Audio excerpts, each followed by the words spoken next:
Uma boa noite para todos vocês. Quero saudá-los com a graça e a paz do nosso Senhor Jesus. Eita, a gente acabou de ouvir uns flashbacks invocados aqui. Esse amém aí, bem devagar, hein? Graça e paz. Amém. Agora melhorou. Prazer estar aqui com vocês. Obrigado, Adriana, e toda a moçada aí que nos deu o privilégio de estarmos aqui. Pastor Marcos também, bom revê-lo. Dias, Tiagão, a Adriana, o pessoal aí de Pirituba. Mas aí uma galera que eu não sei o nome todo, né? Gabriela. Eu gravo mais a fisionomia, o nome é complicado para eu guardar. Queria convidá-los para vocês abrirem as Sagradas Escrituras. Combinamos com a Adriana, nós dividiremos em 3 partes, 10 minutos cada uma. Então eu vou tentar ser bem breve nessas partes para a gente ganhar tempo. Vou até pegar o meu relógio aqui, colocar no chão e eu vou controlando o tempo. Queria que nós lêssemos Gálatas 2, 20, só o finalzinho do 19 e o 20 inteiro. Queria pedir para alguém trazer, por gentileza, uns 3 copos d'água aqui para mim. Eu fico grato. Gálatas 2, finalzinho do 19 e o 20. Estou crucificado com Cristo. Logo já não sou eu quem vive, mas Cristo vive em mim. E esse viver que agora tenho na carne, vivo pela fé no Filho de Deus, que me amou e a si mesmo se entregou por mim. Eu já estou crucificado com Cristo. Por favor, curve mais uma vez a sua fronte e falemos um pouco com o Eterno. Agradeçamos por esse tempo aqui, agradeçamos por essa moçada bonita. Poderíamos estar em tantos outros lugares, mas estamos aqui hoje à noite para a gente celebrar, para a gente ter um tempo de devoção, um tempo de reflexão, um tempo de louvor na presença do Eterno. Então, peçamos a Ele para que continue a nos edificar. Deus bendito, obrigado por essa moçada, obrigado por essa noite. Obrigado por mais essa oportunidade que Tu nos dás, o privilégio de ouvirmos essas canções preciosas ao coração, podermos edificar o nosso coração na Tua presença. Então, Espírito, toca no nosso coração, por favor. Toca no coração de cada jovem aqui, toca no coração dessa moçada que ouve a gente pela internet. Abençoa todos nós e fala conosco, Espírito. Precisamos entender um pouco mais acerca da renúncia, do compromisso que necessitamos ter contigo. Então, Espírito, fala conosco. Oramos agradecidos em nome de Jesus. Amém. Relacionamento com Deus, compromisso com Jesus Cristo de Nazaré, isso faz a gente ser diferente, isso faz a gente ter implicações profundas na nossa existência. E eu vou falar um pouco sobre essa ideia, renúncia, compromisso, e para exemplificar isso, eu só poderia usar a cruz de Jesus de Nazaré. Porque quando nós falamos em cruz, nós olhamos para o exemplo de homens e mulheres que marcaram a história no cristianismo porque viveram mediante a caminhada singular de identificação ou de identidade na cruz. A cruz é o centro do cristianismo. A cruz traz a mudança radical para todas as áreas da nossa vida. Vocês podem ter plena certeza disso. Então, quando eu olho para a realidade do cristianismo e eu olho para as palavras compromisso e renúncia, eu penso em cruz. E quando eu penso em cruz, eu penso no personagem chamado Lutero. Está aí na transparência. Ele foi no data show, na tela.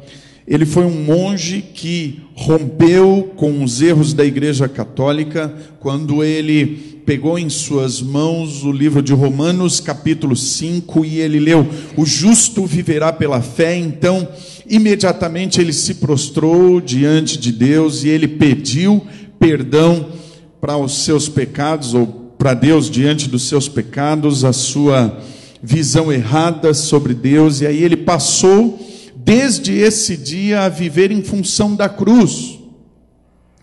E ele viveu sem medo, com risco de perder a vida.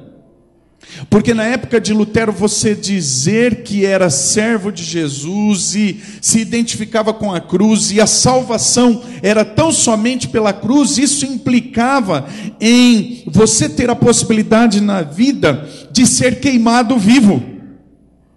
E Lutero, ele foi um marco na sua história, porque ele viveu em função da cruz. Tanto que quando a liderança da igreja chegou para Lutero e disse: Lutero, você não pode pregar o que você está pregando aí para os seus alunos e na comunidade.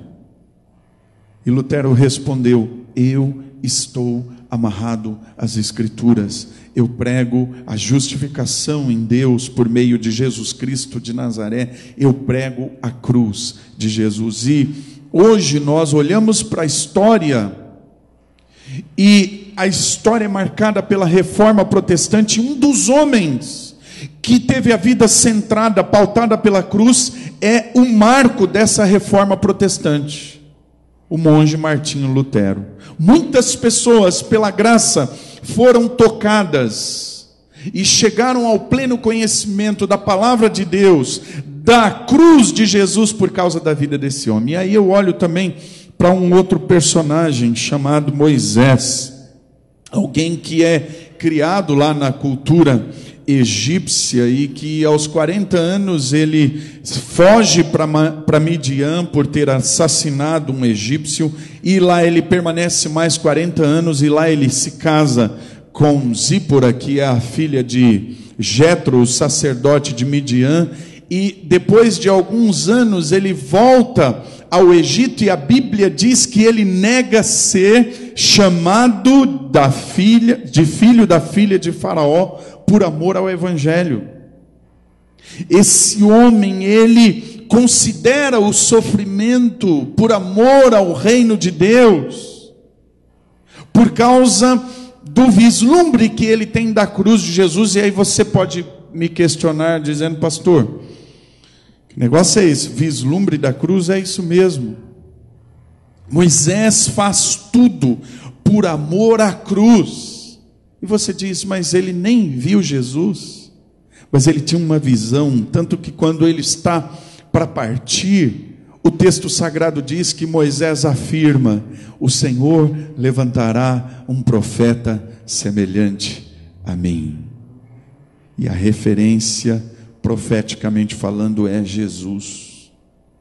E ele se identifica com esse negócio chamado cruz. E aí ele rompe com o Egito, ele rompe com todo o padrão de idolatria e de prostração diante de Faraó, e ele começa a se prostrar diante do Eterno, e ele faz uma revolução. Ele conduz o povo para essa terra, mesmo que ele não entre lá, mas ele é o servo de Deus para conduzir esse povo que é contumaz, esse povo que é rebelde, esse povo que não tem compromisso. E Moisés não se rende, Moisés não volta atrás, e ele faz a sua missão, porque ele é um cara que é top nesse negócio chamado compromisso, renúncia, cruz. Moisés tem uma dinâmica do reino no seu coração. Por isso ele nega ser chamado filho da filha de Faraó, por amor a Cristo, por amor ao reino, por amor à palavra, por amor a esse compromisso. Tanto que a Bíblia diz que não houve homem mais manso e mais íntimo do que esse rapaz chamado Moisés. Queria fazer umas perguntas para vocês, e já está estourando meus 10 minutos, né, Adriana? Você me avisa quando estourar? Obrigado. Queria fazer umas perguntas. E nós, diante dos desafios, a gente olha para Lutero, a gente olha para Moisés, dois homens comuns, como eu e vocês, pecadores, mas que marcaram a história, revolucionaram a história. E nós, como viveremos? Ou como vivemos? Vivemos em busca do que hoje? Ah, pastor, o negócio é o seguinte, esse negócio de compromisso, sai fora, estou em outra, eu quero saber da minha MBA, eu quero saber do meu mestrado, eu quero saber da minha primeira viagem para os States, saca, pastor? Esse negócio de compromisso, esse negócio está por fora, quero curtir as menininhas, morou, pastor? Você não está ligado no movimento. Que pergunta é essa, pastor? Como eu vou viver? Eu vou viver a vida. Lá, Zeca Pagodinho e acabou, É esse o negócio.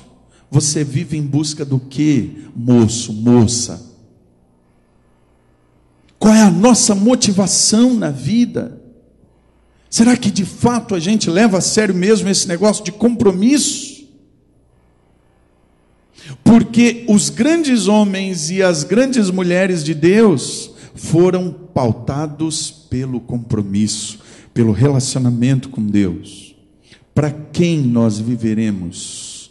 Qual é o ideal da nossa vida? Qual é o relacionamento que buscamos com Deus? Esse relacionamento fraco, ralé, simplório, uma moçada que não está nem aí com Deus. Um relacionamento onde usamos Deus para o nosso benefício, ou a gente está ligado, está centrado, está conectado com esse relacionamento que leva a gente para a cruz. E quando eu falo em cruz, imediatamente vem a palavra renúncia, vem a palavra compromisso, não tem outro jeito. Como você quer viver? Para você mesmo ou para o Deus da cruz? Daqui a pouquinho a gente continua, tá bom?